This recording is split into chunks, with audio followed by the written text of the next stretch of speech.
All right. Hey there, everybody. Welcome back. Chris Franks with Texas West Capital coming at you live here a few minutes after 11 a.m. Central Standard Time on Tuesday, the 11th of July, 2023. Coming at you from just north of Houston, Texas on Lake Conroe. Hopefully you guys are doing well. Don't forget to hit the like button there. Don't forget to subscribe to whichever channel you happen to be watching this on, or if you're watching on Twitter, follow me there, guys, okay? So TX West Capital on Twitter, Texas West Capital everywhere else, YouTube, Facebook, Instagram, whatever else, guys, all right? Trying to be out there more for you guys because I know not everybody's on, the single platform there, so we're working on it. How are you guys doing today? Everybody surviving this chop here, this sideways that we've been in for a few weeks with Bitcoin? I see A is here talking about, oh, yeah, man, optimism last week. Yeah, I thought about that right at the end after we cut off the show. I was like, man, I forgot to do that. So, oh, man, excuse me, hiccups here. So I apologize for that. Try to remind me a little bit later into the show as I start looking at charts, as I get off, the regulars, and I'll make sure I do that. I'll do my best to remember. Dana, what's up, man? I see you there. Damn Physics, what's up? What'd you say here? I wanted to say thank you for Saturday's risk management presentation. You made it really easy to understand. Man, really glad to hear that. That was the point, At the end of the day, guys, you're going to come in here, especially if you're newer, you're not consistently, profitable yet. You're going to listen to a lot of bad talk, a lot of nonsense. And my job, I see it as here, even on these free streams and, the stuff I talk about there and social media, is to hopefully get you guys on the right track. And the first thing starts with this understanding that you're not going to get rich overnight as a trader. And even if I said this morning on the Investing Bro show, I was on there with Tim and Taylor and Army and them. That's a great set of guys, man. You guys should watch them as well. But I kind of mentioned on there that, here's the thing. Even if you got lucky, and it would be lucky if you got into something and say like 3 months later, you turn $10,000 into $1 million, that's luck. That's luck, okay? The problem with that is it's just like anybody that buys a lottery ticket or buys or plays the casino, plays the slot machines at the casino, right? It's luck that you win. And the problem with that is that most people who get money that way, they go right through it. They lose it all. The average lottery winner loses everything that they made in the lottery in like, I think it's like 3 years. Yeah, we're talking about like 20 million, 40 million, stuff like that. 3 years. 3 years, guys. So if you keep that in mind, then hopefully it'll keep you from, it'll kind of, once you lessen those expectations, those silly expectations that we all have when we first get in, it allows you to concentrate more on what actually is going to happen there. And so then when you do that, you start understanding that risk management is the absolute most important thing you're going to do day in and day out as a trader. It is the secret sauce. It's the golden goose. It is what it is. Everybody's looking for an edge, right? Your edge is your risk management. There is no other real edge out there. Guys are going to tell you left and right. There's, this edge. And it's always tied to some way to read, the news that's coming out or some trading system. That's not the edge. The edge is your ability to lessen your losses. All right? So as I pointed out there in the risk management workshop, Ned Davis, really great analyst, said that, basically he said, hey, listen, we're in this game of losing. That's what we are. And the person who loses the least is the winner.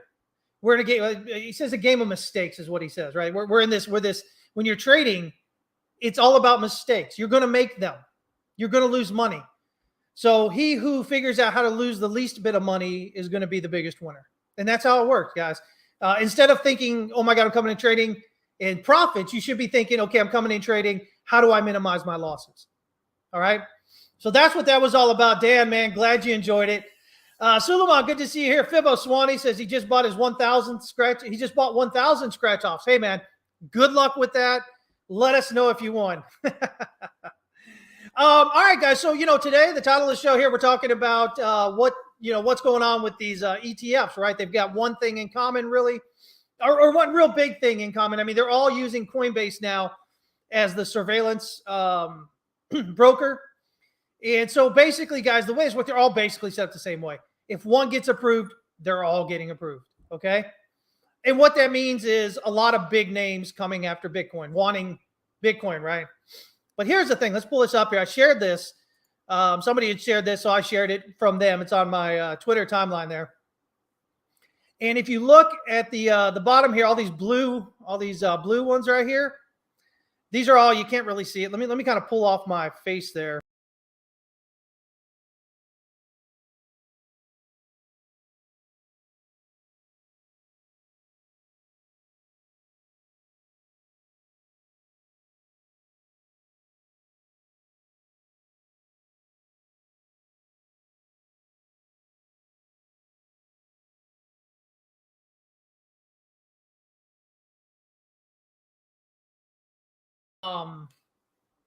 When you go through this process, okay, there is actually a legal number of days. Are you guys not hearing this? Oh, gosh, did you guys lose me? Okay, hold on a minute here. Hold on. Oh, wait, you guys can hear me now, right? God dog it. Okay. Sorry, guys. I know what that was. When I pulled my face off there, it muted me. I'm sorry about that. What I was trying to say, guys, was that over here, all these blue numbers right here, these blue dates, these are all the Bitcoin ETF submissions that are in there right now, right? So the first one's ARK, and then under that is the iShares, then Bitwise, then VanEck, then Wisdom Tree, Invesco, and Valkyrie, all going down through there. And so what I was trying to get at was, when you file these things through the SEC, right? The SEC has federally mandated dates, lengths of time that they have to approve things and do things and move on to the next step, right? And so basically, from the first day you apply for that that Bitcoin ETF, they've got 240 days total to approve you. Okay. And so along the way, when you get through different parts, they have 90 days after this and whatever, and they go through that. But it's basically 240 days. What my whole thing I was looking at is this right here. Okay. And this says these are the final dates, basically, that the SEC has to, formally say yes or no. Okay. And so you have ARK on January 10th. And then everybody else basically around the first week of March. Okay. Now, what I find interesting about that is that we've got the halving coming up there in March, April, right? So, does this become one of those things where you buy the rumor, you sell the news, right? So you buy the run up into the approval, they get approved, and then you sell, right? So that's what I'm looking at is really interesting, is the timing on this. Now, that doesn't say this really even means anything at all, okay? But it is interesting in terms of timing of where that's coming in, right? So we'll see how this all plays out. But, some people have been saying, oh, yeah, the ETF's going to come in and then everything's just going to dump. And then they're kind of comparing it to when we got futures, Bitcoin futures there in, December of 2017 on the CBOE. And then, of course, we went into the bear market there. Futures and ETFs are two different things, right? They're two different ways of looking at the market there. So I don't necessarily think that that's going to follow through there. Also, people, again, really scared that once you get the ETF, they're going to manipulate Bitcoin price, blah, blah, blah. Again, I think that's just a lot of, it's just a lot of fear mongers. It's just a lot of people who don't really understand what's going on with everything, right? So I would tell you just to be careful with that kind of thing. Okay. It doesn't mean it can't happen. It doesn't mean it will happen or it won't happen. But what it means is, I said this thing on the show on Investing Bros this morning. We were kind of throwing around scenarios about, okay, well, what if there's a big recession or depression that comes in? What can we expect with things? And basically, here's what I said. People are looking for this whole, collapse of the financial system, right? They're looking for this big depression to come in and whatnot. Same thing I was talking about a few years back until things kind of changed, right? And I said, well, it doesn't look like it's following through with this. We're going higher. But people have still held on to that, right? And so Kiyosaki, Rich Dad, Poor Dad has been holding that for years now, right? Every day, every week, it's the number. This is the end. This is the end. This is the end. So the problem with that is that you miss these run-ups, right? So everybody that says, oh my gosh, November wasn't the low, they've missed 100% rally on Bitcoin. They've missed, bear to bull market turn there for the S&P and for the NASDAQ and, and in the Dow and all that. And so I guess I'm trying to give you guys a lesson here, which is, yes, credit expansion is huge, right? And if we look at the numbers, the individuals out there are really racking up credit right now. And so the problem is, when does that credit bubble actually pop though, right? Does it pop tomorrow? Does it pop next month? Does it pop in 5 years? We don't know that part. But the problem is, people are out there talking really loudly and you guys are hearing them and you're getting scared about actually getting in the markets, right? Because everybody's talking about how everything's going to come crashing down. And you're like, you don't know what's going on. You're worried about that. But the way I look at it is, hey, listen, trade the charts until the charts say something different. Stop worrying about what everybody else is saying. If you listen to this idea that we had to roll off into a recession for the last year and a half now, look how much money you would have missed out on, right? And maybe you did, and maybe you've missed out on it, right?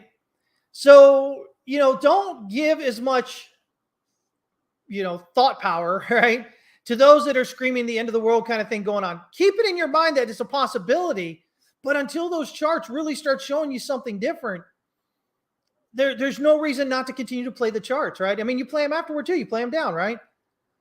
So it's a tough thing, guys. I've been doing a lot with new traders here lately, again, with the risk management workshop and the other things we've done here. And, it's a lot of fear. You guys have a lot of fear. I remember that when I first started. And I want to just try to help you focus and keep things in perspective, right? We don't know for sure what's going to happen in the markets ever. There is no guarantee except that you will lose money at some point. And the newer you are, the more money you're going to lose, which again is why risk management is the end all be all of trading, right? It's the secret sauce. It's what you're looking for. It's your edge. So you got to be careful with that, okay? Just understand risk management's importance and then go from there. Stop trying to get the profit system in there first and just get the risk, the loss management system in there first. If you can do that, then it increases your confidence, and your confidence allows you to continue to trade, even, long, even when everybody's screaming, oh my God, it seems like everybody's screaming, oh my God, the end of the world's coming, right?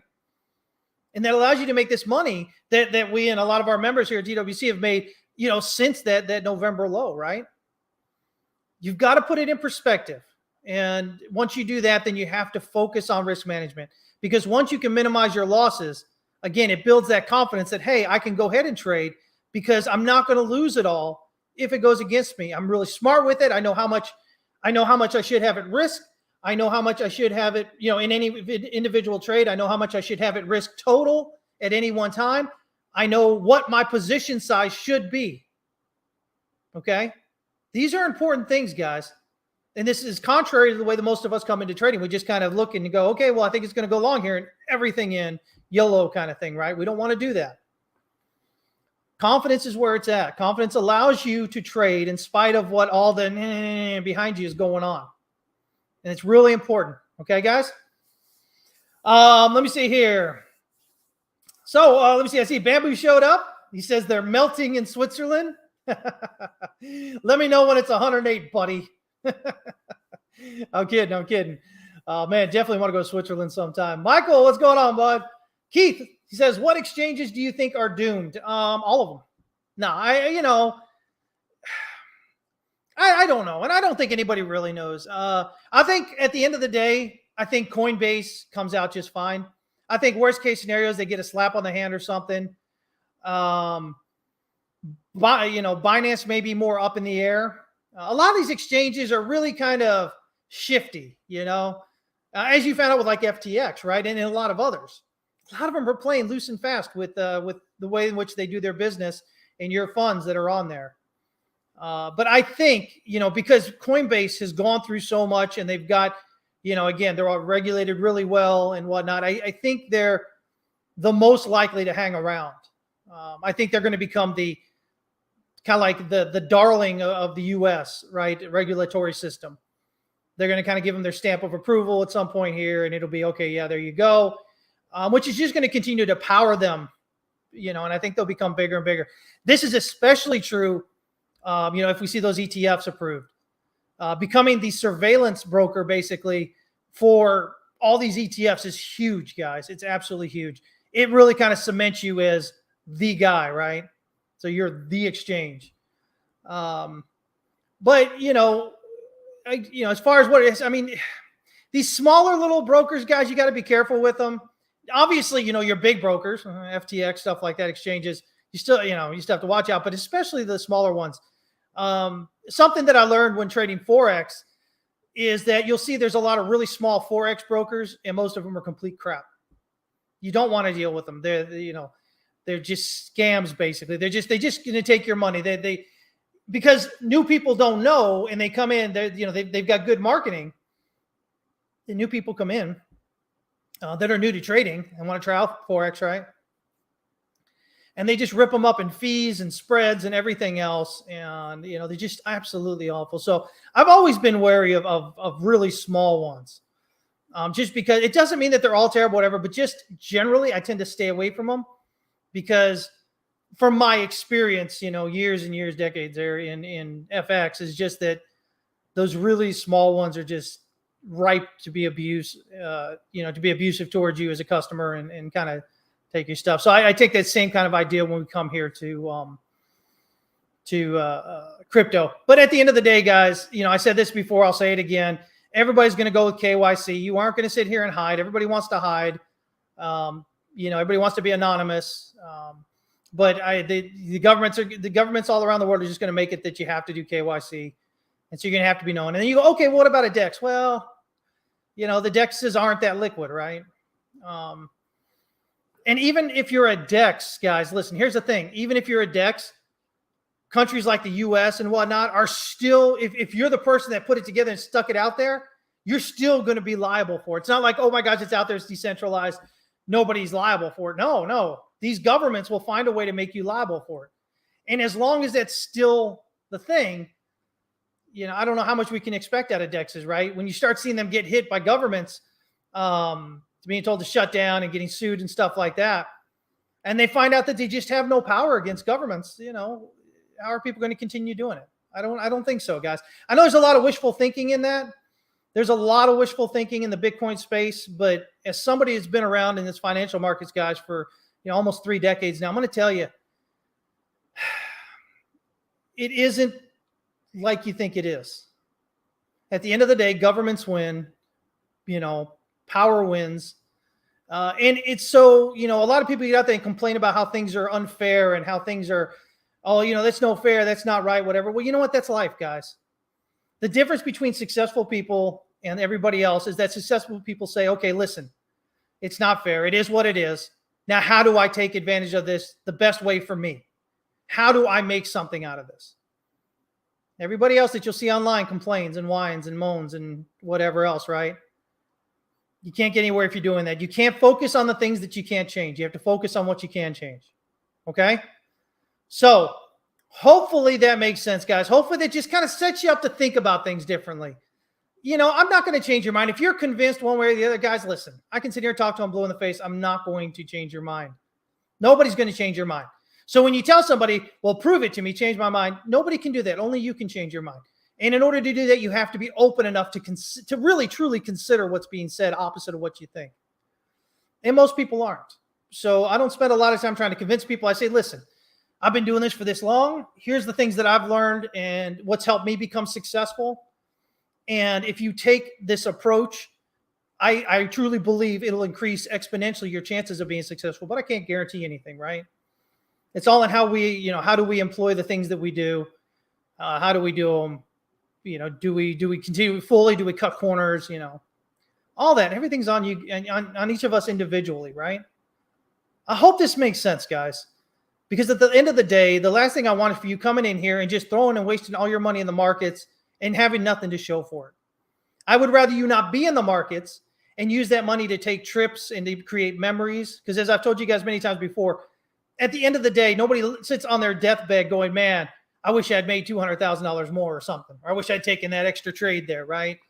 You're with friends, you're with family, you're thinking about the good memories that you've created for yourself that you can think about now, you can go over as you're passing. You know, you think about how you've left these good memories for the people, you know, that mean something to you in your life, right? That's really how I look at trading. It's really how I really look at life, guys. If you want to be a trader, be serious about it. Stop screwing around.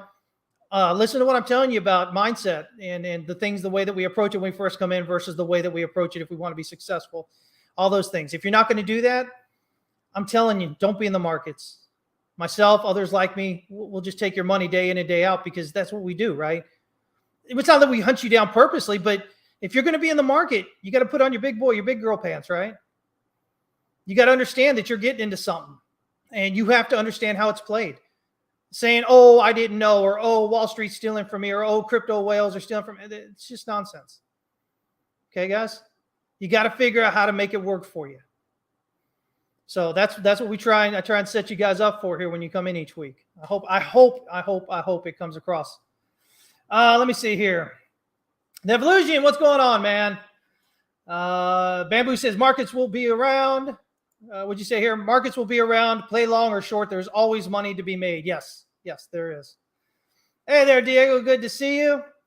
Let me see here. Michael says that, what'd you say here? Spreads as fees should be banned. The non-savvy just don't understand and think they're getting no fee trades. Yeah, you guys got to understand what you're doing. Also understand when you're trading like stocks and whatever, a lot of times they'll say, hey, listen, no fee trading, you know, what Michael's talking about there. But often they will hit you with expenses somewhere else, whether it be withdrawal fees, whether it be, you know, whatever it is. They're not going to lose money with you trading, guys. The house always wins. So understand that if it says no fee trading, they're getting fees from you somewhere else, or they're getting increased fees from you somewhere else. It's not like, oh, great, yeah, look at that. They're just not charging us to trade. They have to make money. And they're the house, right? Let me see here. CLX, what's going on? What about a digital ID from Palau? What do you mean? What do you mean about that? Not sure what you're referring to there. Let me know. Kimasabi, what's up, man? He says, government has no problem changing the rules in the middle of the game. They have no problem. Yeah, they have no problem changing the rules whenever they want, right? Let me see here. Aeroquin, what's up? I know a lot can happen between now and the next Fed meeting, but FedWatch has a rate hike probability over 90%. Are you still expecting the pause to hold till your increase? No, remember my initial thought was we get the pause here at the beginning of the summer, right, which we got, and then we have potentially one more raise, and that's what I'm looking at right now. And so I was looking at, you know, this next one or the next one over being the one, so it looks like it'll be this one coming up, and then we'll see what's going on there. So that's great that you did, because that segues into the next thing I wanted to talk about, which is inflation, right? And so if we talk about this here, let me see if I can make this, I don't know, can I make this any better for y'all to see? Maybe. I don't know. I really got it all that better for you. But in here, this article here says the CPI is seen slowing sharply, 2% Fed target in sight. And so they're talking about, we've got the CPI coming out this week, right? Let's see, what's today? Tuesday. So tomorrow is when it's coming out. And it says U.S. inflation likely slowed to the weakest pace in more than 2 years last month, while rapidly approaching the Fed Reserve's 2% target, as the impact of previous rate hikes and a slowing economy continues to erode consumer price pressures. Wall Street forecasts suggest headline consumer prices rose just 3.1% over the month of June, compared to the 4-decade high of 9.1% recorded over the same period last year, and the 4% pace reported in May. So that would be a huge drop, right? From 4%, from 4% here to 3.1, right? Now, those of you guys that have been with me for at least a year now, do you remember me talking last year when we peaked out there at 9.1? And I said, you know, look at where we'll be in a year from now. We'll probably be getting pretty close to that Fed's number, right? To where they want to be, to that 2%, right? I mean, I think we're doing pretty good. I think I've been pretty good with that. So here we are. But if we look at this, though, the other thing we talk about is the core CPI, right? So core CPI is when you strip out things like energy and stuff like that. And so let me see if I can find this here.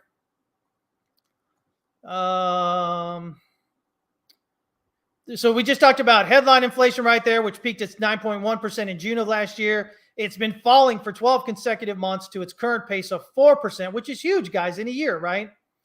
Core consumer prices, however, which strip out volatile food and energy components, have remained stubbornly high, peaking at 6.5% in August of last year and only easing to 5.3% at the last calculation in May. Now, here's the interesting part, okay? What's going on there, Silvio? So I've been talking about used car prices, if you guys remember last year, and talking about it this year and how we'd seen it starting to come down a little bit last year.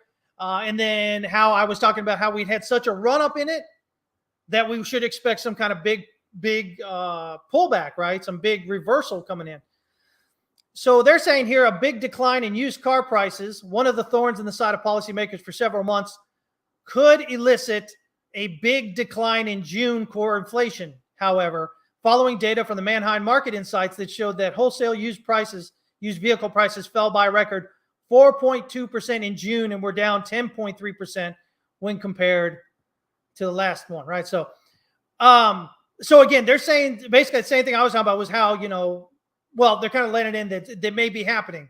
We may be seeing that large drop in the used vehicle pricing, right? Which is part of that inflation number there that we're looking at. And so that big drop on that is going to pull down this 5.3% core inflation there. Should pull it down quite well. So we'll see if we get that. And here's the interesting thing, guys, right? So the interesting thing is, we had what was the weakest job growth in the last, I don't even know, 2 or 3 years or something that we just had, the 209,000 when we were expecting like 200 and whatever it was, 40,000 or whatever. And so we have that decrease in jobs, or that decrease in job creation, right? The slowdown in job creation. And then, but we also had at the same time, remember, we had that increase in average earnings, right?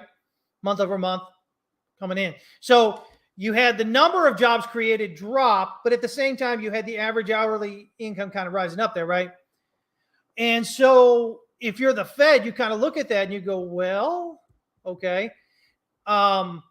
A drop in employment is good. It's one thing. But remember, I've talked to you guys for years now. The big component of that is that average hourly earnings, right? Because as long as those average hourly earnings keep going up, that means you have more money to spend, right? And more money to spend has the Fed thinking, okay, you're going to spend more money. Inflation is going to keep, just going to continue to persist, right? This ridiculous kind of inflation.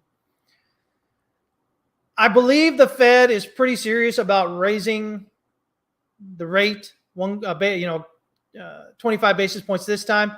But I think especially if this CPI comes in really low, like we're talking here. So, and not just headline CPI, but that core CPI really dropping. I mean, really kind of taking a hit, maybe again, those used car prices going down.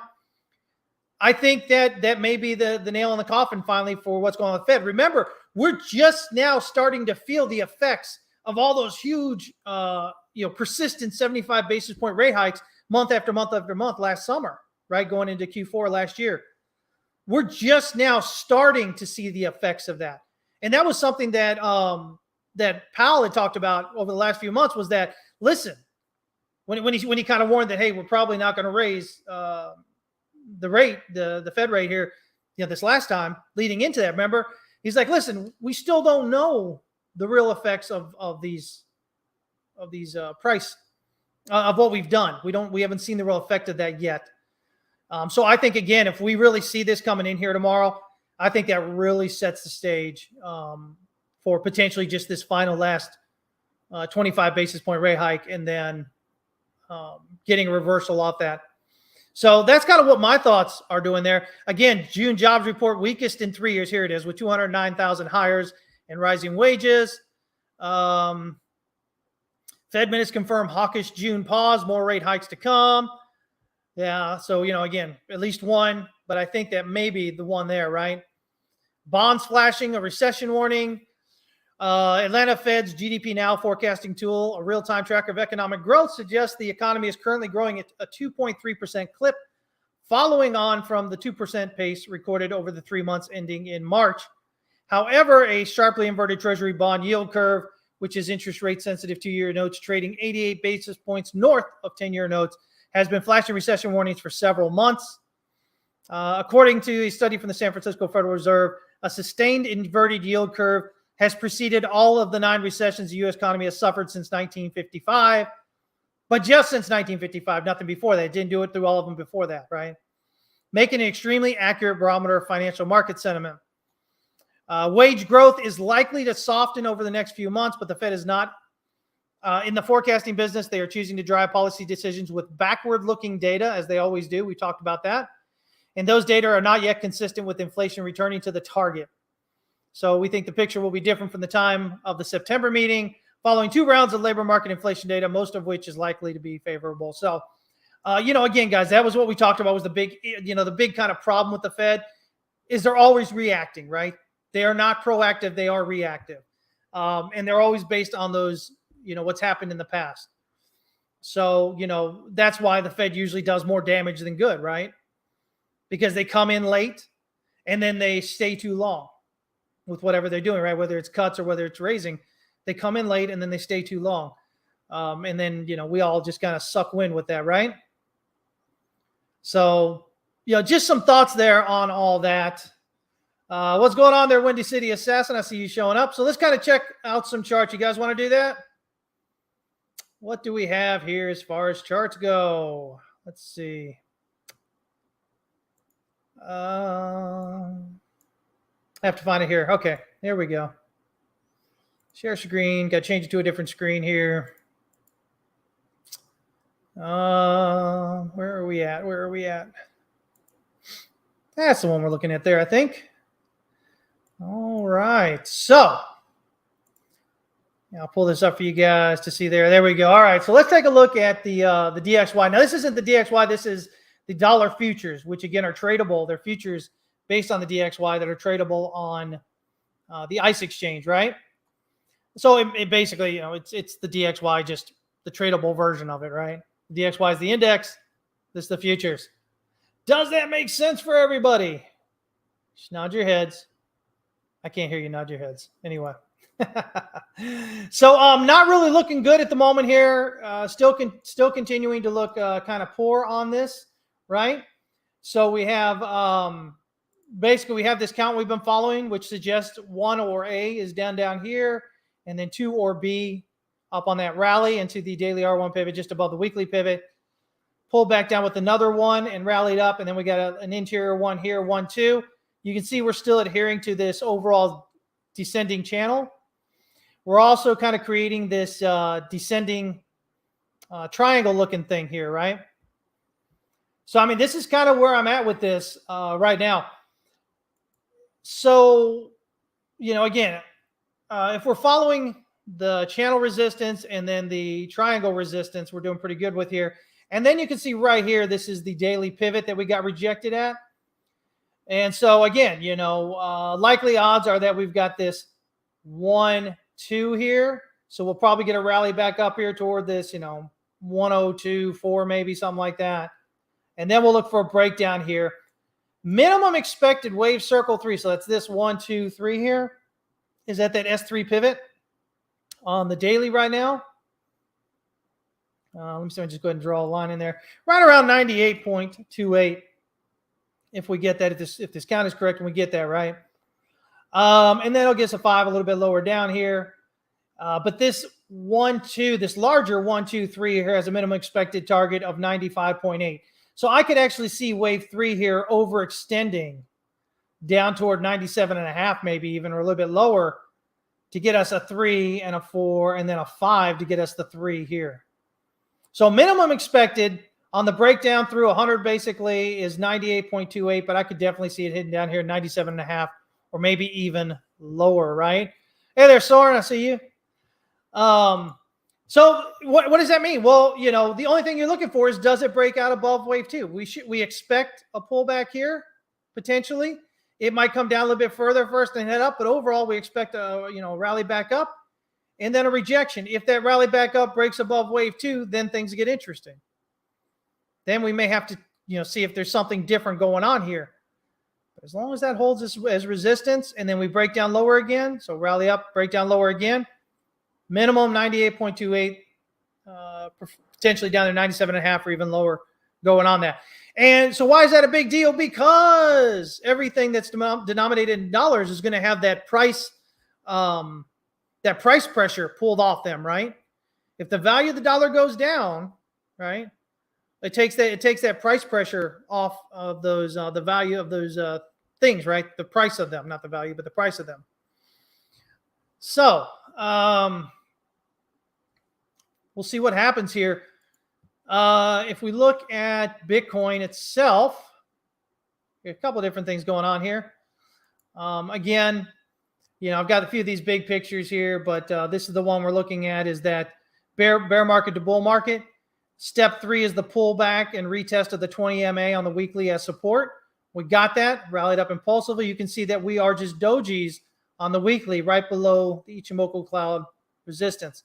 If you guys don't know about Ichimoku clouds, where you have these solid levels right here, these are stronger areas of support if you're on top, or resistance if you're below. But there's significant areas of support or resistance when they're flat. And so, you got to break out through that.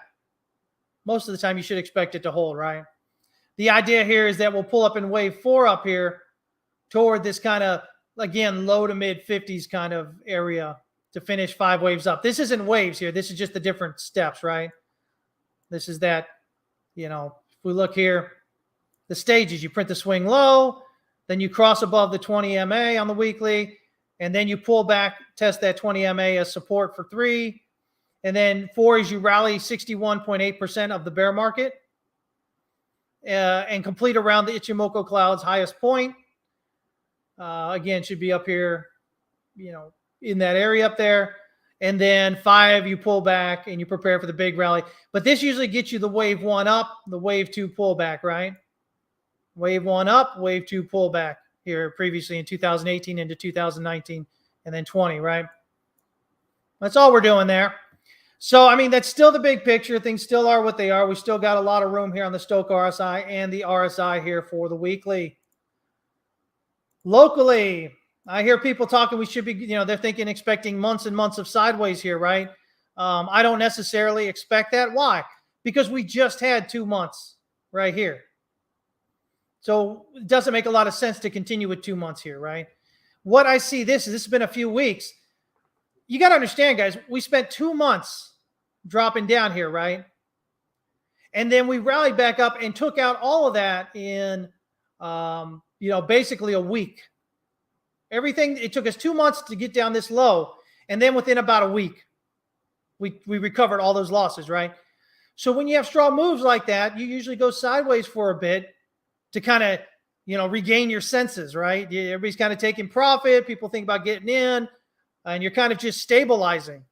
So I think that maybe what we're doing here is just stabilizing, and we'll look for that breakout higher. And, again, if we're doing that, wave circle 3 has a minimum expected target up there, 43,380.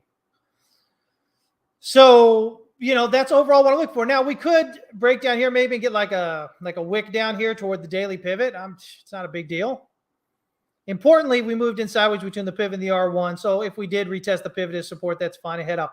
Now, if we did happen to break down impulsively through that daily pivot, I would likely be looking down for a potential, drop as low as this 26,400 or 500 area right around the daily S1 pivot. That's a possibility. But only if we break down impulsively and close below that daily pivot. As long as we don't do that, whether it's just a wick down here and move back up or whatever, ultimately we should be looking to continue higher. Does that make sense? Again, guys, big picture here. Accumulation, right? Accumulation started back here in June of last year. Terminal shakeout in November. Jump across the creek back here in about March. That jump across the creek signals the end of your accumulation area. Show strength up here, pulled back for the back up the edge of the creek, which is just a retest of resistance as support. That's all we're doing. And then boom, there's the first move back out. So again, even from this, the suggestion is that we are going to continue up higher overall. Let me see here. When is the final exam? Beans and rice for me. The final exam is not to get caught up emotionally with what everybody else is saying online, and just sit there and see if we get this to play out as we do, right? As we're looking at. Bamboo says this whole range from the wave one top to now looks like a Wyckoff reaccumulation range in your, this one right here, you mean? Yeah, we can definitely notice that volume is dropping off through it. That's what we like to see. And so we'll see if we can get that big move. The breakout here should be a large candle spread, large spike of volume breaking out of that when it does, right? Oh, you mean this whole thing right here? I think this was the reaccumulation right here. Right here. Again, potentially, a 3, 4 or a 1, 2 as a flat here, I think is maybe what we're looking at. But I think, this right here, this descending slope here is actually the reaccumulation area, and this was the breakout to head higher there. That, if you're asking me, that's what I'm thinking is going on there. If you care about the Bitcoin dominance chart, it keeps just subdividing on the way up. So we've had to move our targets. Originally we were looking around 50, had to move it up here. I'm looking at potentially 55 or 56 overall. If we're getting there, round numbers, maybe it makes an attempt at 60. But right now, if wave 4 is complete right here, we're kind of coming up to this 52.88, 53.35 area. If we do pull back down here to the daily pivot first, get us that 38.2 retracement, and then rally up, then we'll be looking closer to 53.35 to 53.70. But again, that's just wave circle 3. And then we'll get a wave circle 4, and then we'll get a wave circle 5, minimally up through there. And then we'll see, is it done? Or is it still subdividing? I'm not willing to make that call right now because, again, we've had to recalculate all this after all this sideways here just prior to the 50, and our target kept on going on. So, yeah, Bamboo, you meant the circle 1 to circle 2? Yeah, on Bitcoin as being reaccumulation? Yeah, exactly, that right there. Yeah, then you got your jump across the creek right here. This big candle, big volume coming out through it. One of my favorite things to talk about, something that you guys have been following me for a while, I've been talking about it for months and months and months and months. Accumulation going on. Spring down here, leading, bounce up, pull back on lower volume. That gives us a test, a successful test. Big candle back, moving back up there into the EQ of the range. Same place that you have the descending channel resistance. And so looking to continue that to break out higher there. We definitely want to see an impulsive breakout above this kind of upper area up here around 8.5 to 9.5 kind of area. You want to see a big candlestick, big candle spread, big spike of volume through that. And that'll suggest that we are done right there, right? So basically, I think we get kind of 5 up to the pivot area, and then we pull back, and then we'll break out with wave 3 through that. But I do believe this is accumulation here over just over a year long. The volume price action appears to be in line with that. So I would be looking for this to break out higher here and continue up. If you bought down here at, $5 or so, I think you did absolutely amazing. Remember this breakdown right here, guys. If you were on crypto Twitter or other social media, when you had this breakdown, everybody's like, oh, yeah, see, look, it's going down, it's going to nothing, blah, blah, blah. And all we did was that little dip right there. It got right bought up, sent back up, and now we're looking to continue on, right? So, yeah, a lot of buying going down in these low areas, in the pullbacks, coming down here. A little bit of selling up here at the tops, but really, as we continued on through this phase B into phase C here, volume just really ticking down. And that's what we like to see. That's what we like to see. Eric says, ever since Bitcoin dominance moved up from 47%, alts just can't get a break. Yeah, but this is what I talked about back when Bitcoin was first doing this thing down here, right? And I said, everybody's talking about, alts every pullback kind of thing. And I said, well, really, we're going to kind of have to wait till Bitcoin gets to the later edges, the later kind of moves of this initial rallying up before the alts really start putting in any significant kind of alt seasons, right? And so far, that's pretty much, I mean, we've had some time. We can make some money with some alts, but really it hasn't been that full-fledged alt season yet. And that's because all that money is in here in Bitcoin wanting to rally this up, right? So that's what's going to happen there. What we got with Ethereum here? Let's see. I've got this chart over here. We've got this support resistance level right here. And then we got this secondary support level right here, which works as resistance. So it's kind of this, we're right below it here, this kind of area from, I don't know, about 1960 to 2160 or 70 or whatever, a $200 range. That's the resistance there. We pop through that. We should see it moving pretty easily up here toward this wave circle 3 target, minimum expected at 28.92.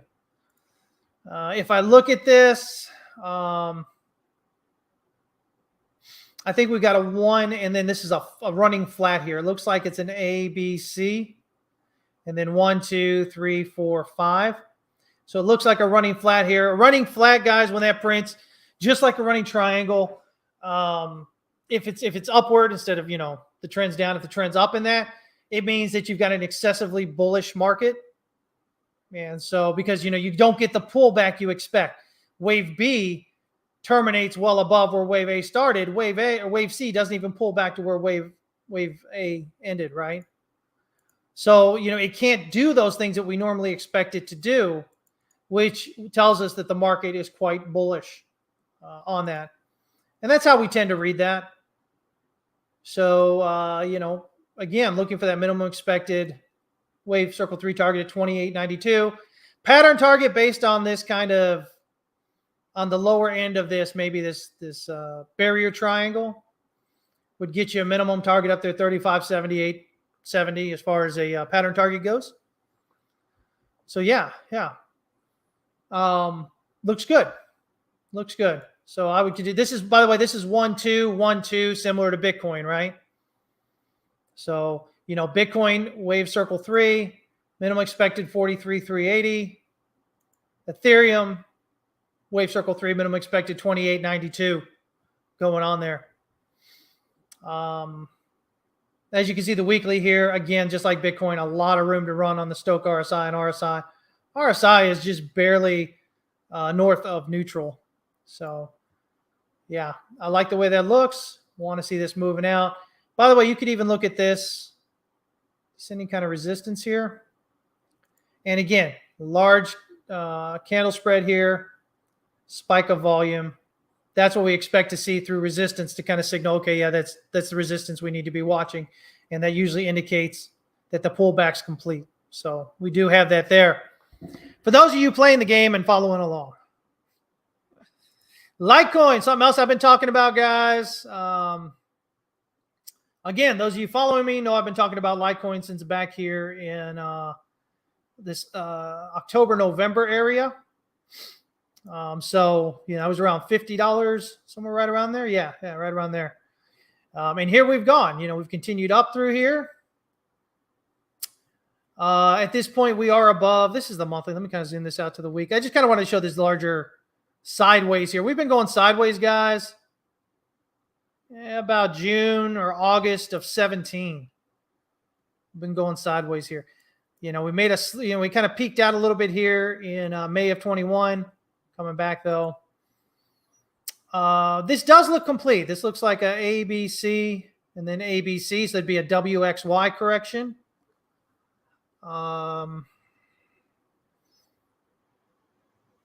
So yeah, I think we've got further high overall still. Let me kind of zoom back. Let me zoom out here a little bit more.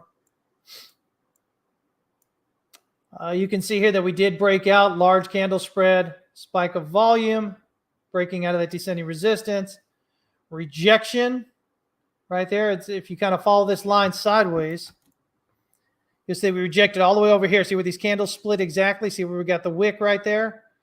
See where we got resistance right here? Candle splitting right there. So significant area of support and resistance. Again, support all the way over here. So if we can flip that, we should be good to go. So far, we've only pulled back to that descending channel resistance tested as support, as well as the large ranges EQ right here. And we're staying above the weekly pivot. There's a lot of good looking in that. So, we'll see how we continue to move on here. We're looking for a breakout higher here.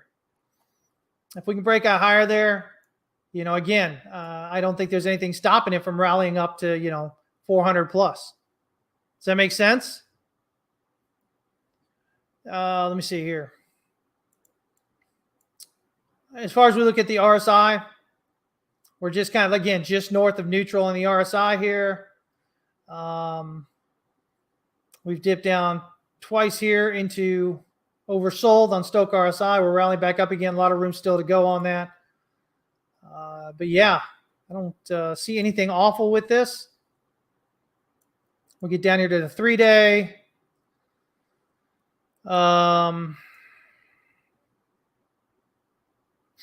If we look at this, it looks like 1, 2, 3, 4 maybe is a triangle here. 5, ABC, ABC. So, a WXY. And then locally here, probably be a 1, 2, 1, 2, I think. Well, I don't know. I don't think that'd be a 3.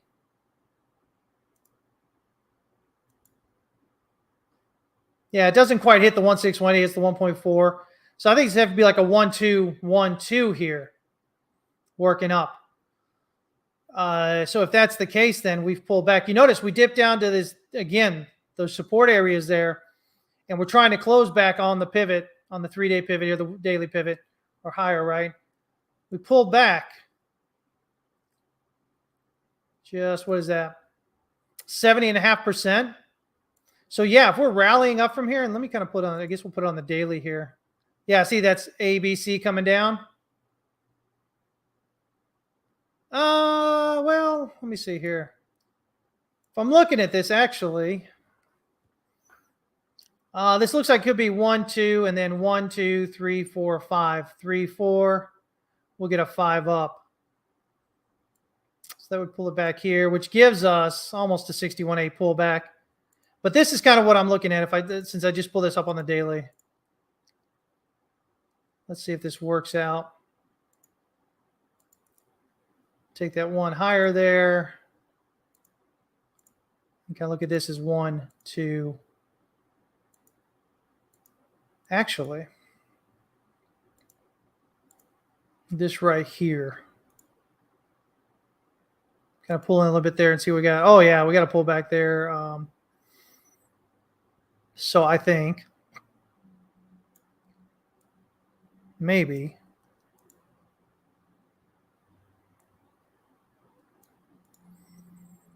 let's see.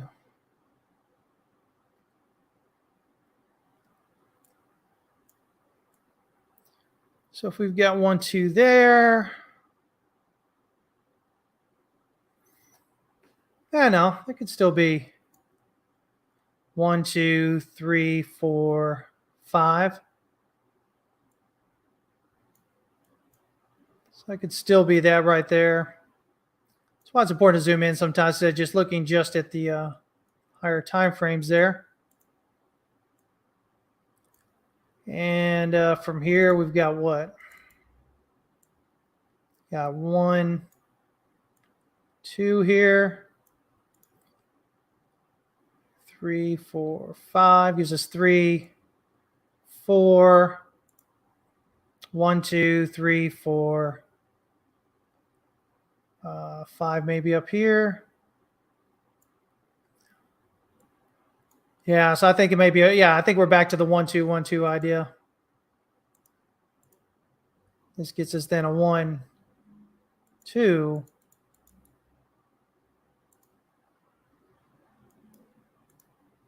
Get this out of the way. All right. So possibly, I think we are looking at that. We need a breakout above this resistance here, right around 106. If we can get through that. Oh, then we're looking at, let's see here.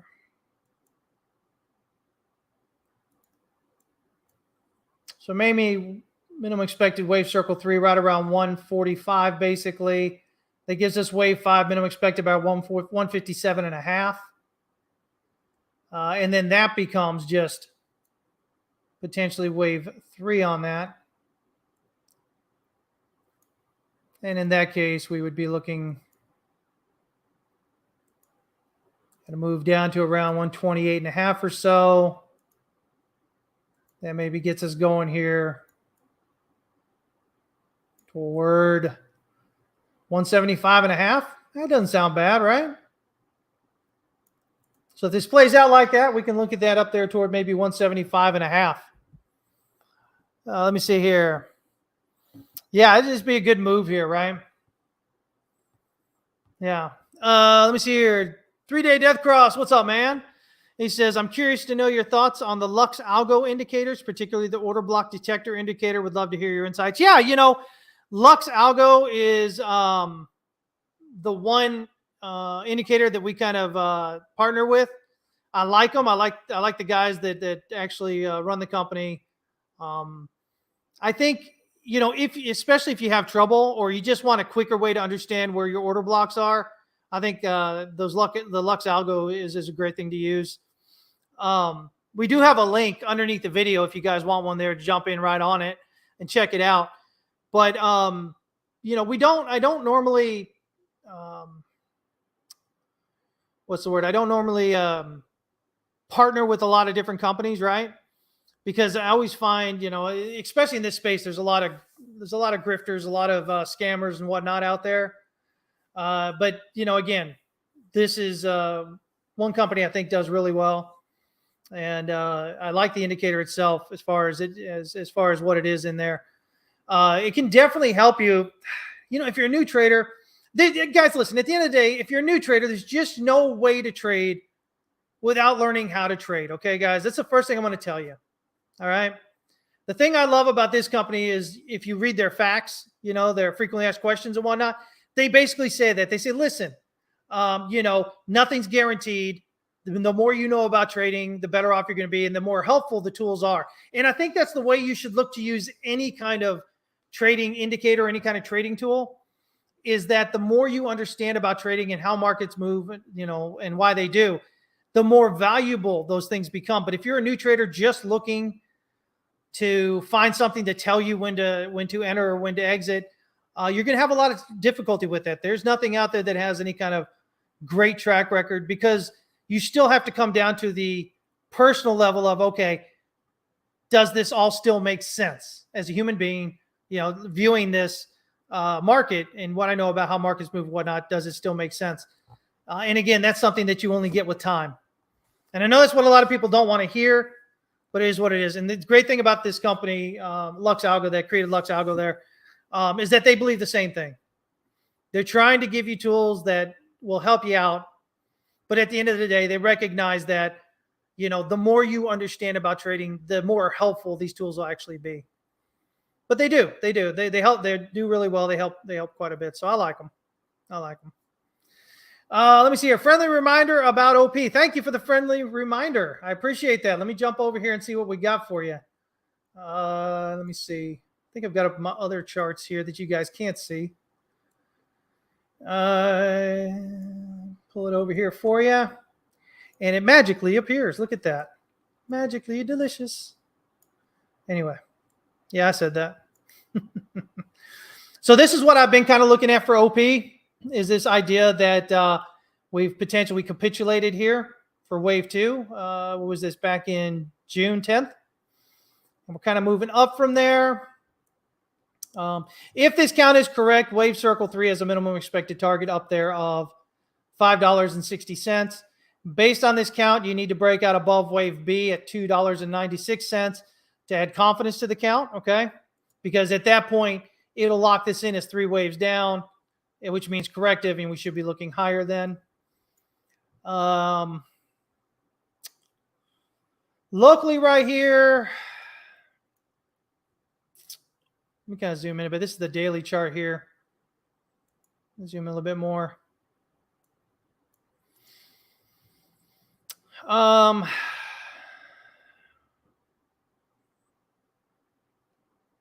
Yeah, these are a little bit harder when you get these big moves up.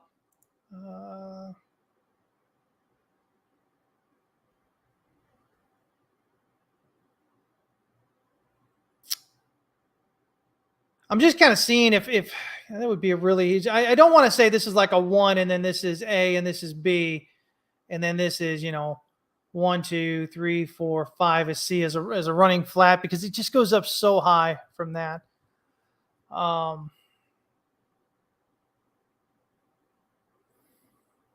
It's possible this could be like a 1 and then let me see, where's the swing low here? $1.05. So this is actually a pullback here. All right, so it's possible maybe this is like 1 and then this is, or I'm sorry. How do we look at this? A, and then A, B, C, D, E is B, and then you got C. So you can get an ABC of some sort of leading diagonal maybe going on there. But I don't think it's really a big deal to worry about all that just yet. I think all we're really kind of looking for is we've got that wave 3 target up there minimally, right?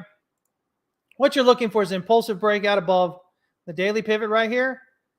And then you got a target of the descending channel resistance. Impulsive breakout above the descending channel resistance. If you can get that, that should carry above wave 4. So again, if the count is correct, that says that wave 5 can't subdivide anymore, and you should rally back up to wave B. Breakout above that, of course, you've got your target up there. So I mean, that's where I'd kind of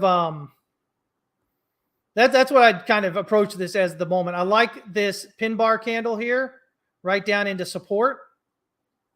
Large lower wick, large spike of volume. And now we're getting a bullish engulfing candle printing here. I mean, I like that setup. I think we get a impulsive breakout here, minimum target, or at least your initial target, that descending channel resistance. Impulsively break out through that, and then I think, we're looking up to challenge wave B. Breakout above that. We've got wave 3 there. That's how I would look at that. You going to grab that soundbite, Fibaswani? Oh, by the way, guys, don't forget, Fibaswani won't be with us. You remember, he's with us every other Friday. But this next one coming up, he's going to be on vacation. And he said, screw you guys. I want nothing to do with you. So we're going to have to reschedule that one for whenever he gets back. Chad, you said the same thing I said there, right before I did. The magically delicious thing. You're spending too much time around me. That's the problem. See how quick that does that? Ethereum, Bitcoin, guys. Let's take a look here. What do we got? End of the day, we're basically sideways again. Kind of like Litecoin, just not quite as long. We've been sideways since May of 21 here. Deviation up, deviation down, deviation up, sideways here. The weekly Stochh RSI is reset and oversold.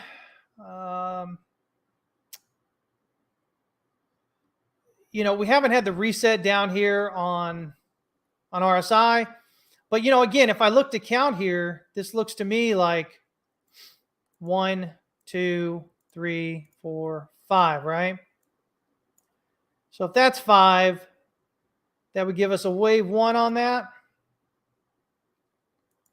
And if we look prior to that, I mean, this looks pretty clear like an A, 3, 4, 5, B, and then C down here, right?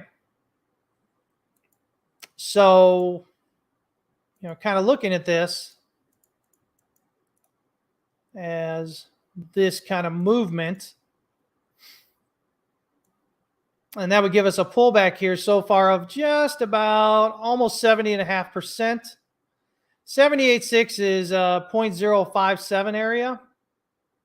And as you can see, that'll get you right there. Let's try this again. That'll get you right there into support. See the support right here?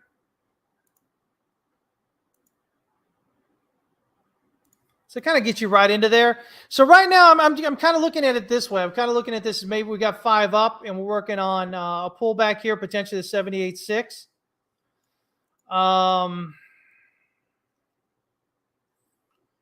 again, I think you guys have seen this before where I've had this, and I was looking at this as maybe A, B, C, D, E. It's kind of like a triangle here for wave B or wave X, however that's going to be there. Let's see. So it's, wave A or wave B, and then, wave A or wave W. One out there. So, just a real quick rough draft. This is kind of the idea that I'm looking at the moment here on how this may be going. Now, there's nothing saying that this can't come all the way down here to the S1 pivot, just beyond 90%, right? Pull it right into the demand right here in this wick from June 13th, the week of June 13th. We could see that, but, we want to look at the 78.6 first. But what we need to see, basically, to kind of confirm this is being complete here is we need to stay above the swing low, and then we need to break out above this triangle resistance right here at 0.07354. So yeah, so that's kind of the key level that we kind of want to get through to say, okay, yeah, we're probably done there. We're going to head up higher here. And then of course we'll have 3, 4, 5. But that wave 3 is just going to depend on where we pop out here. If we only do the 78.6, minimum expected 0.11577 for wave 3. That's minimum expected. We'll probably get an overextension, so it could potentially go up here at 0.12968 secondary target, maybe even higher. But for right off, this is kind of the way we'd look at it. And so ultimately, what are you really looking at? You're looking at this descending kind of channel here, right? So if you're getting impulsive breakout there, which means basically an impulsive breakout above the weekly pivot, you're all but set to go, I think, break out higher there. And of course, y'all look at that toward that alt season, right? When Ethereum, when the ETH BTC chart starts rallying, usually kind of a harbinger of alt season. So yeah. Have you heard Bob Lucas talk about a potential left translated cycle for Bitcoin? What does that exactly mean? Left translated, I think what that basically means is sharper move up, and then it takes like a little bit longer pulling back. So kind of the idea that I may be wrong. I want to check with him, but I think what he means by that is something more like this, followed by maybe something like this, versus something like this followed by this. I think it just means left translated means the cycle gets the momentum comes more toward the left side of the cycle. I think that's what he's referring to. But definitely check with him. But I do believe that's what he's referring to. So you get that stronger rally. And that, again, that would, if we talk about that with Bitcoin, that would kind of come in with what I was talking about, right? Which is this kind of move up here, right? And you take months to go sideways, right? So yeah. Overall, even if it's just right here to wave 3, right? So that's what I believe he's probably talking about. But like I said, I don't do his cycle thing, so you have to verify with him that that's what he means. But I believe that's what it generally means. Let me see here.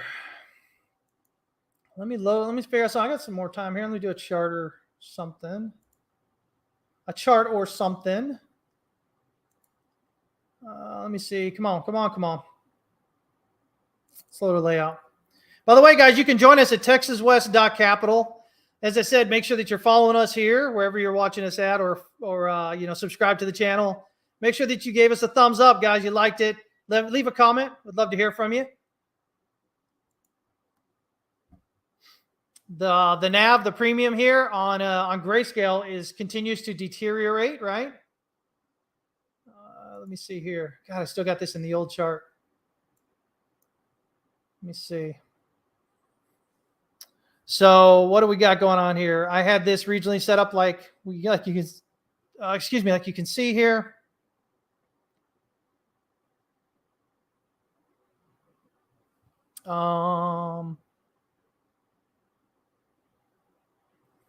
Yeah, it looks like we got maybe a 1, 2, 1, 2 here.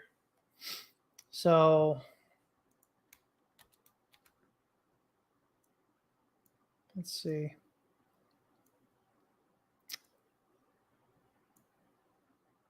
One, two. So we'll change this now because it should overextend. So basically 1, 2, so you get a 1, 2, and then you get 1, 2, 3, 4, 5 gives us 3, 4, 5. So then you have ABC, ABC, and then 1, 2, 3, 4, 5 maybe. So it looks like we might have a flat there, which would give us minimum expected target 303. I know you guys can't see this. I can barely see it. Screw it. I'll go ahead and make it white. Just got to remember to change it back later. Otherwise, I'll be on my white charts and won't be able to see it at all. It's good times. Anyway, yeah. So wave 3 would be up here around 23.18. Actually, it doesn't overextend it a whole lot. It goes just a bit above where we were looking. So we can get us potentially wave 3 right about there. And as you can see, that'll give us a wave 4 then. Where did my stuff go? Not this one. We want this one. Let's see, there's 4 right there. And then that would give us 5 up there. Well, we'll just put 4. We'll put 3 right there, and then 4 gets us this pull up here, 5 right around 25.67 or so.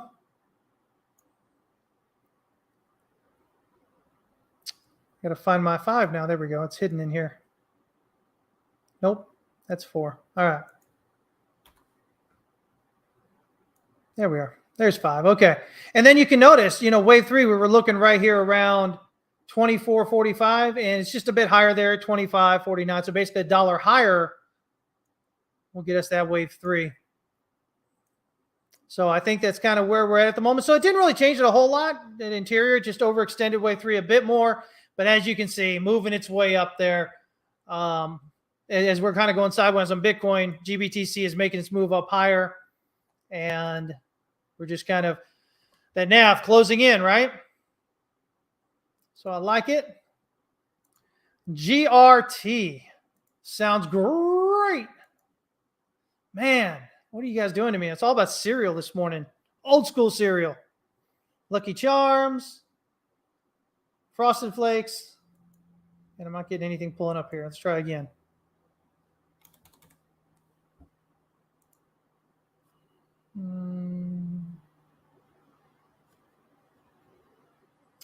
Let's see, I was looking this before, and it looks like we came down further. Okay, not a problem. We hit 61.8 down here. Looks like we double bottomed on that, rallied back up. Let's see.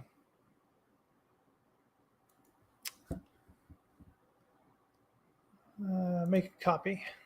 Change this. I always got to, if you guys aren't doing this, you should. Don't just keep marking up the same charts. Make a new chart every time you're changing things.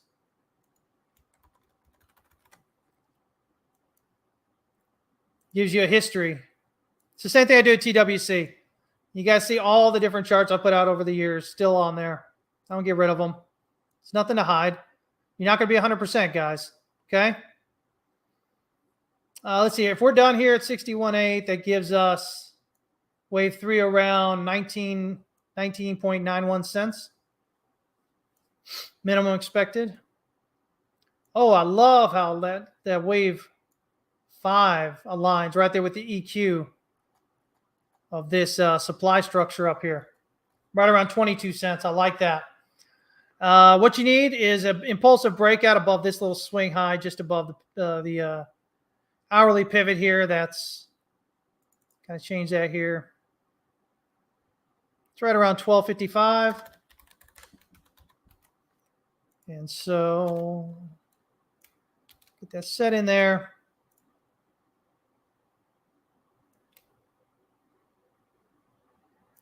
Yeah, right above that area.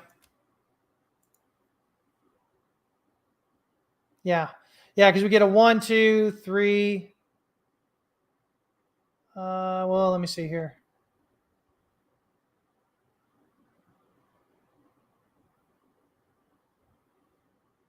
Actually, it looks like we'll be this one a little bit lower. Sorry, guys. Let's be this one right here at 12.29. That should be wave B right there. And that's right there around the 38.2 retracement. Yeah, that makes sense. Because then you get this 1, 2, 3, 4, 5. So A and then B.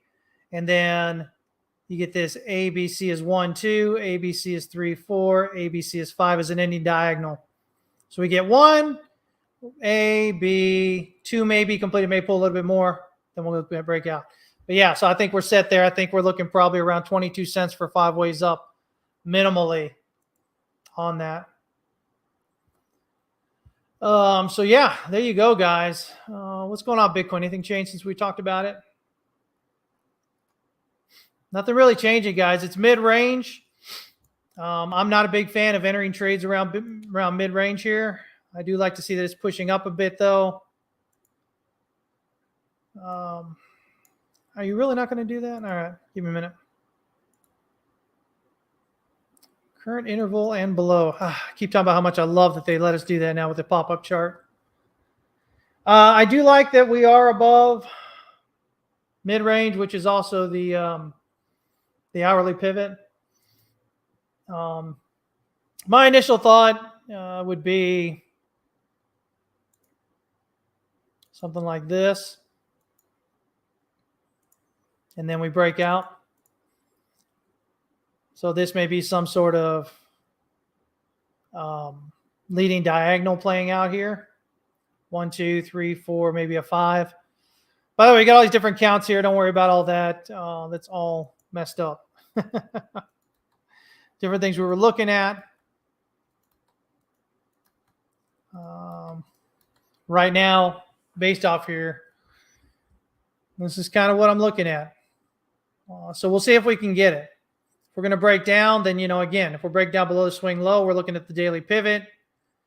If we break down impulsively through that and close below the daily pivot, there's little reason to think we won't rally down through all this, potentially down here to the S1 pivot at about 26,350.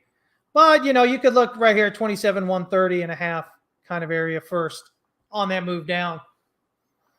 So we'll hit 27,130 area and then the S1 pivot. If we break down below the daily pivot impulsively and close below it. Until that time, I think we continue looking up from here. No change in that. Right, just got near my target there at 1760. Nice. Yeah, we do hot takes, guys. If you're in tier 3, these are usually supposed to be longer-term swing trades and investments. Riot's been just running through the targets. That's the first target we got on there, I believe. So Riot been doing a good thing, rallying up there. But you guys can get access to that if you join tier 3, right? Again, you can do so at texaswest.capital. No .com, .capital, all right? But overall, I think things still look good, guys. I think overall, everything's setting up for some further upside. I know Bitcoin's usually seasonally is July's a good month, especially the end of July. So, I'm still kind of leaning toward that further upside there. But, again, we've got targets to the downsides, guy. I think this thing most people miss when they listen to me is they say, oh, they hear me say it and they go, okay, that's all it is. No, if it breaks down, if information changes, right? If the information we get changes and it breaks down impulsively through that daily pivot and closes below it, yeah, we're going to look at those 2 targets we mentioned, right? I mean, there's no 2 ways about it. And then we'll look. Then we'll just say, okay, this is probably wave 1 up, wave 2 down, wave 3 up. If we lose this swing low here, then things change. Then we look at that, okay, well, now what do we maybe have here? But man, people are up here saying, "Oh my God, we got to go down to 20,000 and 15,000 and 10,000 from here." That's silliness, guys. Don't follow people like that. They're either one, farming engagement, which does nothing to help you at all and will confuse you and will paralyze you so that you can't trade. Or two, they have no clue what they're talking about. They're very emotional. They missed the bottom. They missed the lows down at 15,000. They missed 20,000. They missed 25, and they're just hoping it comes back down lower. And again, that doesn't help you any, right? You have an idea of what's going on with the trade, and then you have your invalidation levels. And where are the levels that if you go through that, it means further in that direction? That's what you're looking for. As long as you got that, you don't have to worry about it, guys. That and good risk management, proper risk management. If you've got that, you're set to go. But it's when you don't have that, when you're playing loose and fast with your account, that's when you get yourself in trouble. And that's when you get a lot of fear and a lot of confusion and a lot of paralysis when you trade. Okay.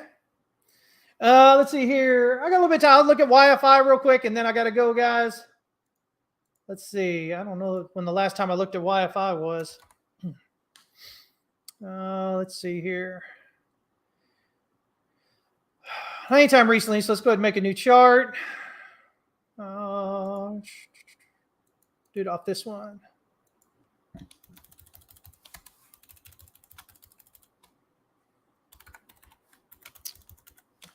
YFI. Oh, it should have been USDT. It's okay.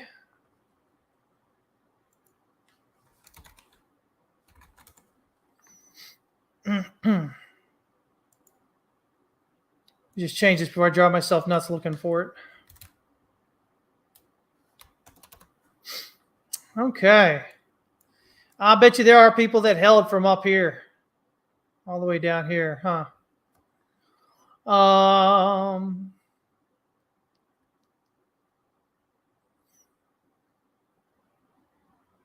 Yeah. Looks like we've probably got a leading diagonal here. 1, 2, 3, 4, 5 kind of thing. Something like this. So that gives us a 1 up there. 2 on the pullback. Whoops. Guys, dog it. Can't even grab it here. Let's do it from right there. Let's see here. Yeah, and then it looks like we got a WXY maybe. So A, B, C is W. Well, A, B, C is Y here. I'm going to have to change that W real quick. Come on.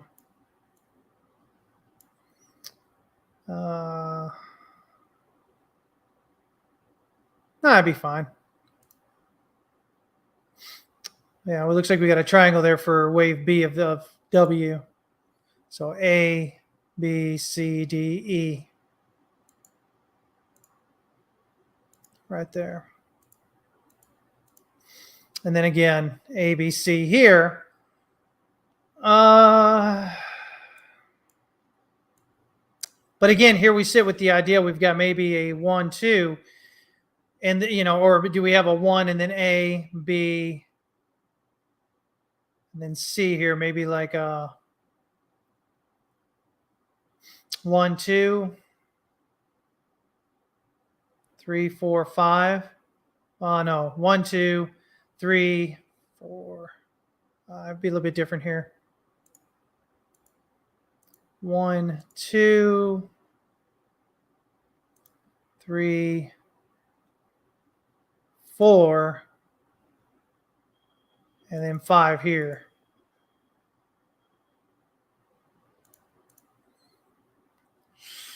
That's a pretty big move up there for wave B. Actually, let me do this right.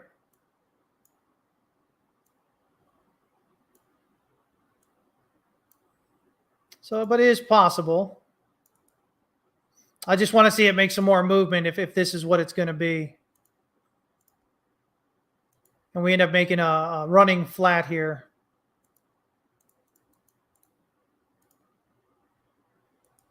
Let's take that down to 1, 2, there we go. All right. Yeah, so I mean, I think it's possibly this could be like some really large flat, running flat here. But I want to see a breakout above wave 4 here at 11,210. And then, of course, follow through with 14,200 up here. But if this is correct, there we are with the white again. As I said, we're going to have to worry about. Let me change it.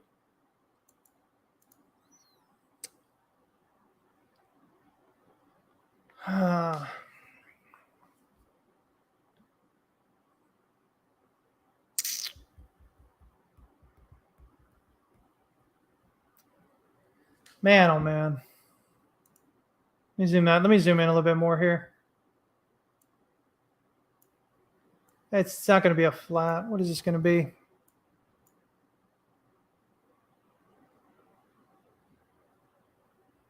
Okay, it looks like this could be one up here. Looks like we could have a 1, 2, 3, maybe even A, B, C, D, E is a 4. 1, 2, 3, 4, 5. Or you get us a 5 up there. Zooming into the daily. Okay, I feel better about that. And in that case, just be kind of doing this thing. Probably more or less this right here. Whether it's a WXY or an ABC. And so all we need then is to get this impulse, or we need to get this rally above this swing high right here.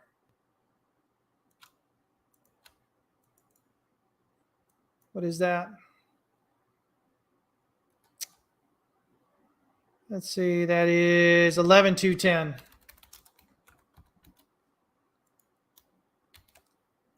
So that's the one we're looking for a breakout above, which will kind of add confidence to this 1, 2 here.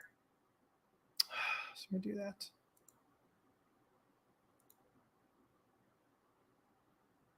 All intervals, there we go.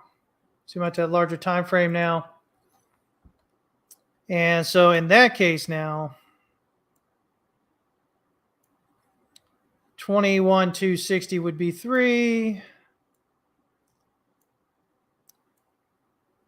And 25,144 would be 5. Now, the other possibility is maybe this becomes a 1, 2, 1, 2, or even a 1, 2, 3, 4 as a, you know, it wouldn't be 4 as that. Nah. Wouldn't be a 1, 2, 1, 2 either because we dropped down lower here. So never mind. That's my default view right there. If we can get above wave B, you know, 5 waves up will give us minimum of 25,144. But there might be some overextension along the way. If we look at this in terms of right here,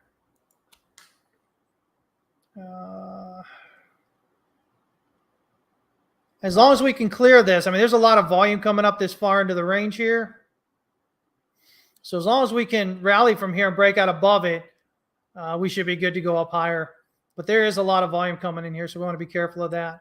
Definitely have to get above that 11,210 to really kind of feel any sort of bit of confidence about it really kind of rallying from there. Yeah, because you don't want to see it, you know, this range right here. We've already been going in it all this time. You don't want to see it coming back over here and having a lot of big volume like that. If it does, you know, again, it's only dipped down below swing low, so that's good. If we can break out above it, then that'll say, listen, they really tried to send it back down. The market was really bullish, said, no, we're not going to do it. And so then now we should allow it to continue higher. All right, guys. All right. Well, that's it. It's been a time here, right? I'm glad you guys could show up with me. Thank you so much for showing in. As always, remember, the only thing you control in the market is how much you lose. So please keep working on that risk management. Don't forget, guys, sit here and follow us, like us, comment. TX West Capital on Twitter, Texas West Capital everywhere else. You know, again, Twitch, YouTube, Facebook, Instagram, wherever you got all that. And you can join us there at TexasWest.capital. We'd love to have you in there, guys. I promise you there's no place that's going to give you more or better information about trading and how to do it correctly than you're going to get with us. And so the only thing left then is once you're in is to absorb it. We've got too much content for you to do in 1 month, but even if you just did this for 1 month, it would at least get you on the right track. And so that way, anywhere else you looked online, you'd at least know what you're looking for versus the half-truths and outright lies that are out there, right? All right, guys. Y'all have an amazing week. Trade safe. I'll be back on Friday, same time. Was it 11 a.m. Central Standard Time? I had to think about it. But other than that, you guys trade safe. The only other thing I can tell you is don't enter a trade just because there's a chance, okay? Not just because there's a chance. Make sure that there's a confluence of things happening there, so it's a higher confidence trade setup, and that way you'll lose a lot less money. All right? Take care.